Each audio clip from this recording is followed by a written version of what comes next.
നീ ആ പെണ്ണിന് വേണ്ടി എന്തുമാത്രം കഷ്ടപ്പെടുന്നു എന്ന് ഞങ്ങൾക്ക് അറിയാലോ. കയ്യിന്ന് പോയ കല്ലും കണ്ണുപോലെ നോക്കിയ പെണ്ണും കയ്യിന്ന് പോയാൽ കിട്ടില്ല. അവൻ പറഞ്ഞത് ശരിയാ. ഈ തലയ്ക്കകത്തുനിന്ന് വന്ന ബുദ്ധിയുണ്ടല്ലോ, അത് അപാരം തന്നെ. പക്ഷേ എന്നാ അച്ഛൻ അദ്ദേഹം നല്ലവൻ തന്നെയാ. ആ നല്ലതിന്റെ ഉള്ളിലാണ് എവിടെയോ ഒരു ഭാഗ്യം ഒളിച്ചിട്ടുണ്ടാവുക.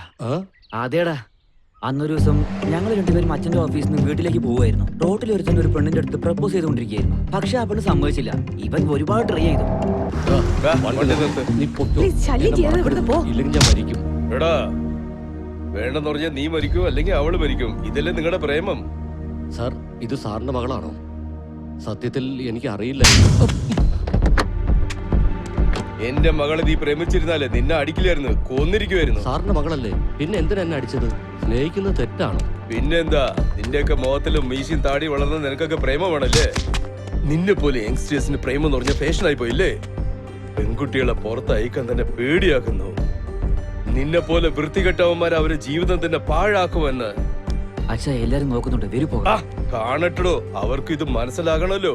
പ്രേമം എന്നുള്ള പേരിൽ ഇതുപോലെ വൃത്തികെട്ടമാര് ചെയ്യുന്നത് എല്ലാവരും കേൾക്കട്ടെ. എന്നാലേ ഇതുപോലത്തെ റാസ്കൽസിന് ബോധം ഉണ്ടാവും. അങ്ങനെ പ്രണയിക്കുന്നത് രാജദ്രോഹ കുറ്റമൊന്നും അല്ലല്ലോ. ഇത് നിങ്ങളുടെ മകനല്ലേ. അവൻ പ്രണയിക്കുന്ന പെണ്ണ് പിണങ്ങി പോയി കഴിഞ്ഞാൽ അപ്പൊ നിങ്ങൾക്ക് അതിന്റെ വേദന മനസ്സിലാകും. ഈ പ്രണയത്തെ കുറിച്ചൊക്കെ നിങ്ങൾക്ക് എങ്ങനെ അറിയാം സാർ? നിന്നെ പോലെ വൃത്തികെട്ടമാര് പറയുന്ന പോലെ ഞാൻ വെക്കില്ല. എന്റെ മകൻ എനിക്ക് ഇഷ്ടപ്പെടാത്തതൊന്നും ചെയ്യില്ല. ആ കൺഫ്യൂഷനാണ് എന്റെ ലവനെയും കൺഫ്യൂസ് ആക്കുന്നത്. എന്താടാ ആ പെണ്ണ് നീ മറന്നോ? എനിക്ക് ശ്വാസമുള്ളത് വരെ, എന്റെ ജീവനുള്ളവരെ ഞാൻ അവളെ പ്രേമിച്ചുകൊണ്ടേയിരിക്കും. അവളില്ലെങ്കിൽ ഞാനില്ല. എടാ, നീ ധൈര്യമായിട്ട് മുന്നോട്ട് പോകും. ഞങ്ങളെല്ലാം നിന്റെ കൂടെ തന്നെ ഇല്ലേ? എല്ലാം നല്ലതുപോലെ നടക്കും. എഴുന്നേറ്റ് വരണടേ. എന്താ മേഡം, ആളിവിടെ ഉണ്ട്, മനസ്സെവിടെയോ? ശരി, നിന്റെ ലവ് സ്റ്റോറിയുടെ കാര്യം എന്തായി? മൗനത്തിൽ നിന്ന് ടോക്കി വരെ എത്തിയിരിക്കുക. ആഹാ, കൊള്ളാലോ, നല്ല ഇമ്പ്രൂവ്മെന്റ് ഉണ്ടല്ലോ.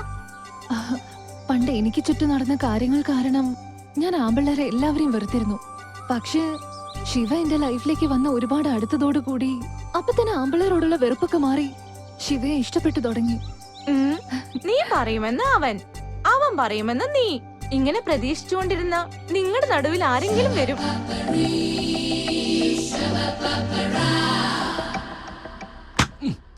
പേരിന് ഇതൊരു പരസ്യ കമ്പനി. പുറത്തുനിന്ന് നോക്കിക്കഴിഞ്ഞാൽ ഇതൊരു വലിയ കമ്പനിയാണെന്ന വിചാരം. ഈച്ച അടിച്ചിരിക്കുന്നത് നമുക്കല്ലേ അറിയാം.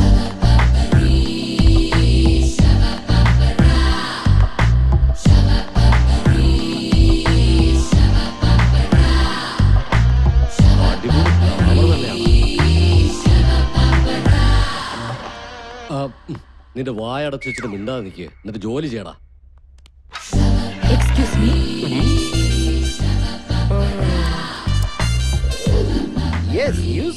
May come in, sir? വരാൻ എന്തിനാ പെർമിഷൻ? വന്നിട്ട് നിന്റെ ജോലി നോക്കിട്ട് പോയിക്കോ. What? Hi, sir. I am Vaishali from Mumbai. കൈ തരുന്നു. എന്റെ അടുത്ത് എന്താ പണി? Sir, നിങ്ങൾ ഈ കമ്പനി MD? അത് ഓർമ്മയുണ്ട്, മറന്നിട്ടില്ല. പറയൂ. ഞാൻ നിങ്ങളുടെ കമ്പനിയിലേക്ക് പുതുതായി തെരഞ്ഞെടുക്കപ്പെട്ട മോഡലാ. സാൻഡിയ എന്നെ അയച്ചത്. അന്ന് നിങ്ങളോട് ഫോണിൽ സംസാരിച്ചിരുന്നു. നിങ്ങളാ വരാൻ പറഞ്ഞേ. ഇവള് ഇത്രയ്ക്ക് പറയണമെങ്കിൽ നമ്മളായിരിക്കും വരാൻ പറഞ്ഞത്. നമുക്ക് ഓർമ്മയില്ലാത്ത സംഭവം ഇവൾക്ക് അറിയാത്ത പോലും നമുക്ക് മാനേജ് ചെയ്യണം. ആദ്യം സ്റ്റാഫിനെ ഇൻട്രൊഡ്യൂസ് ചെയ്യാം. മൈ ഡിയർ സ്റ്റാഫ്, ഇത് ഈ കുട്ടി നമ്മുടെ കമ്പനിക്ക് പുതിയതായിട്ട് അപ്പോയിന്റ് ആയ മോഡലാണ്.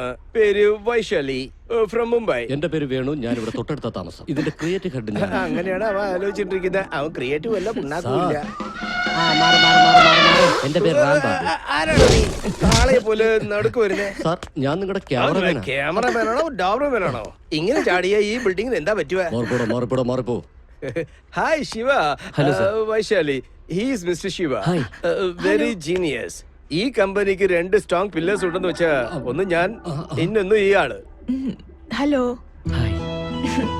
Something special. കണ്ടത് മതി. നിങ്ങളെല്ലാരും പോയി അവരവരുടെ പണിയെടുത്തേ. എന്റെ അമ്മ, ഇവള് ഭയങ്കര ഡേഞ്ചർ ആണല്ലോ. യവന്മാരടുത്തൊക്കെ ഒരു കണ്ണ് വെക്കണം, അല്ലെങ്കിൽ നമ്മുടെ ആഡ് കമ്പനി വേറെ കമ്പനി ആയിട്ട് മാറാൻ സാധ്യതയുണ്ട്. നീ എത്തിയോ? ഇരിക്കി. എന്താ അമ്മേ, വീട്ടിലൊരു അനക്കവും കാണുന്നില്ലല്ലോ. അച്ഛനല്ലേ? ഇന്ന് വിശേഷ ദിവസമല്ലേ? നമ്മുടെ കോളനി കമ്മിറ്റി ഹാളിൽ ഡ്രാമ അഭിനയിക്കാൻ പോയിരിക്കുവാ. എന്നാ വാ അമ്മേ, നമുക്കും കൂടെ പോവാം.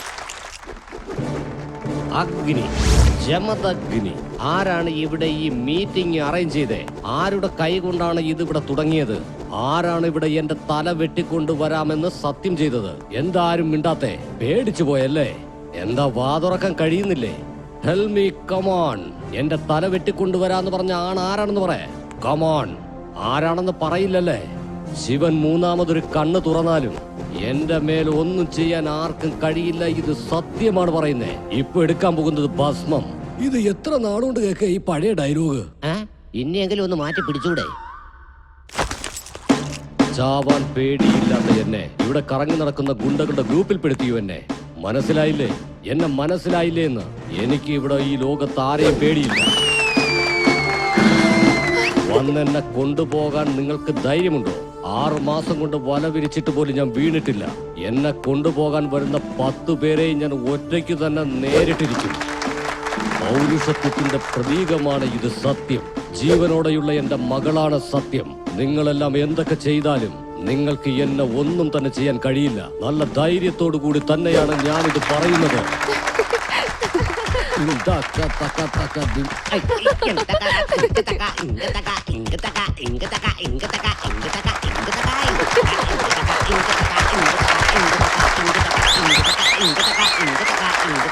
അത് കണ്ടില്ലേ? അദ്ദേഹം എത്ര അടിപൊളിയായിട്ട് പെർഫോം ചെയ്യുന്നെന്ന്.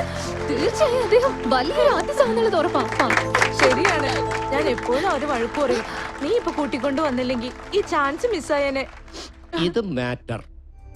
എന്റെ മനസ്സിലുള്ള കാര്യം എന്തെങ്കിലും പറഞ്ഞേക്കണം. ഓക്കെ, പെട്ടെന്ന് പറയടാ. അലക്കിയ അത് പിന്നെ പ്രേമിക്കുകയാണോ? ഇല്ല എന്തില്ലെന്ന് നീ പറയുന്നേ? ഇല്ല, അതൊന്നുമില്ല. എടാ, പെട്ടെന്ന് അവളടുത്ത് പറ. വെറുതെ ഇരിക്കടാ. പറ. ഓ ഓക്കെ ഓക്കെ. എടാ പറയടാ, നിന്റെ കാല് വേണമെങ്കിൽ പിടിക്കാം. ശിവ, എനിക്കൊന്ന് പോണം. I'll meet you tomorrow. Okay. Okay, bye. Bye. Bye. നിനക്ക് അല്പമെങ്കിലും ബുദ്ധിയുണ്ടോ? നല്ല സമയമല്ലേ നീ പാഴാക്കിയേ. മനസ്സിലുള്ളത് അങ്ങോട്ട് പറയാൻ പറഞ്ഞ ഞാൻ പറഞ്ഞ് നിൽക്കും. എടാ പറയണമെന്ന് വിചാരിച്ചേ, പക്ഷെ എന്റെ അച്ഛന്റെ ഓർമ്മ വന്ന് പെട്ടെന്ന് പറയാൻ പറ്റാതെ. പ്രേമിക്കുന്നതിന് ആദ്യം അച്ഛനെ കയ്യിലെടുത്താൽ മതി. എടാ, എന്റെ അച്ഛൻ വില്ലൻ അല്ലടാ. ഇവനെ കൊണ്ട് ഞാൻ തോറ്റു. എടാ, എന്റെ അച്ഛന് ഈ ജനറേഷൻ ലെവലിൽ അത്ര വിശ്വാസമൊന്നുമില്ലടാ. അതുകൊണ്ടാണ് പ്രേമിക്കുന്നവരെ എല്ലാം അദ്ദേഹം വെറുക്കുന്നത്. എങ്കിൽ ഒരു കാര്യം ചെയ്യ്. എന്താണ്? അച്ഛന്റെ മനസ്സിൽ ആരെങ്കിലും ഉണ്ടെന്ന് വിചാരിച്ചു കഴിഞ്ഞാൽ അത് ചിലപ്പോ ശരിയാവും. എന്റെ അമ്മ എത്രയും വലിയ ത്യാഗിയ. ബെഡ് കോഫി കൊണ്ടുപോയി അച്ഛനെ ഉറക്കത്തിന് ഉണർത്തി ഞങ്ങൾക്ക് കോഫി, ടിഫൻ ഇതെല്ലാം തരും. അതിനുശേഷം മോളെ സ്കൂളിലേക്ക് അയക്കണം, മോനെയും ഭർത്താവിനെയും ഓഫീസിലേക്ക് അയക്കണം. അതിനുശേഷം റെസ്റ്റ് ഉണ്ടോ? ഇല്ല. ലഞ്ച് ബോക്സ് റെഡിയാക്കണം. പിന്നെയും വൈകുന്നേരം 5 മണി മുതൽ നിങ്ങളുടെ ഡ്യൂട്ടി റൂട്ടീൻ. എടാ മോനെ, അതൊക്കെ എന്റെ ജോലിയല്ലേ. നീ എന്തിനെങ്ങനെ വിഷമിക്കുന്നേ? അല്ല, നിന്റെ മനസ്സിലുള്ളത് പറയുന്നേ. ഒരുപാട് ദിവസമായിട്ട് എനിക്കൊരു സംശയമുണ്ട്. അച്ഛൻ ഈ പ്രേമിക്കുന്നവരെ എന്തിനാണ് വെറുക്കുന്നത്? എന്താമേ ആലോചിക്കുന്നേ? എന്നോട് പറയാൻ പാടില്ലേ? ഈ സമൂഹത്തിൽ പ്രണയം എന്നുള്ള പേരിൽ നടക്കുന്ന കോപ്രായങ്ങൾ കണ്ട് അവരുടെ മനസ്സ് കല്ലായി മാറിപ്പോയടാ. ഞാൻ ചോദിച്ചതിന് ഉത്തരം ഇതുവാണെങ്കിൽ നിങ്ങൾ ഇത്രയും നേരം ആലോചിക്കില്ലായിരുന്നു അമ്മേ. നിങ്ങൾക്ക് പറയാൻ ഇഷ്ടമില്ലെങ്കിലും അത് അറിയേണ്ട കടമ ഒരു മകനായി എനിക്കുണ്ട്. എടാ, എന്താ നടന്നേന്നറിയോ? ലക്ഷ്മി,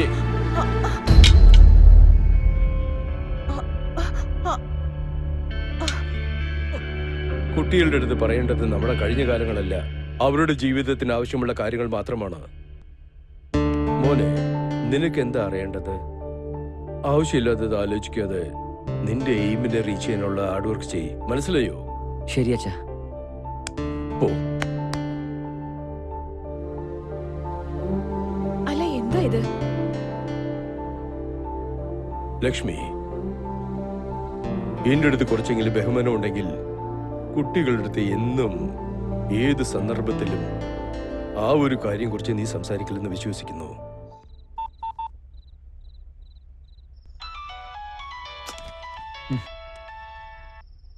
ഹലോ.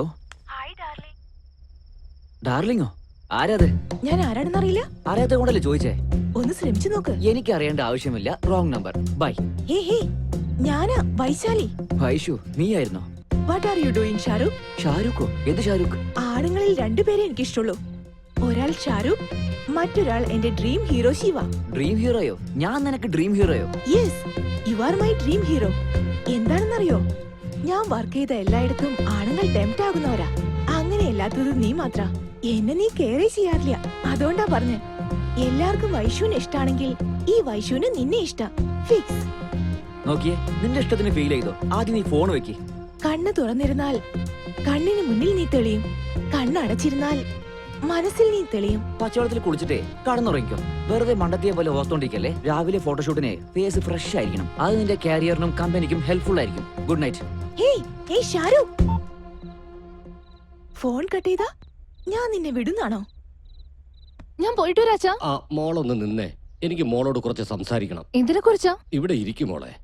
അതായത് നിന്റെ കല്യാണത്തെ കുറിച്ച് സംസാരിക്കണം. ഇപ്പൊ അതിന്റെ ആവശ്യം എന്താണെച്ചാ?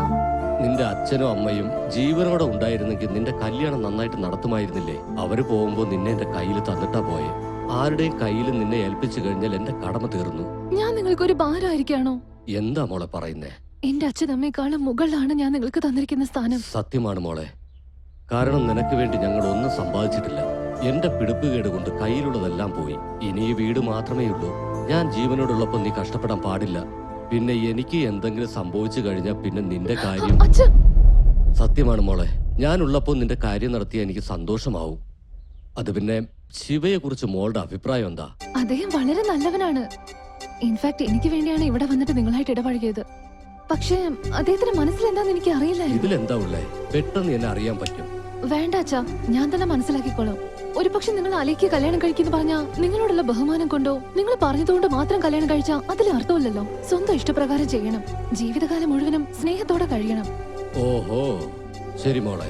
നിങ്ങൾക്ക് പരസ്പരം ഇഷ്ടമാണെങ്കിൽ എത്രയും പെട്ടെന്ന് തന്നെ ഇത് നടത്താനുള്ള കാര്യങ്ങൾ ഞാൻ ചെയ്യാം. ശരി അച്ഛാ.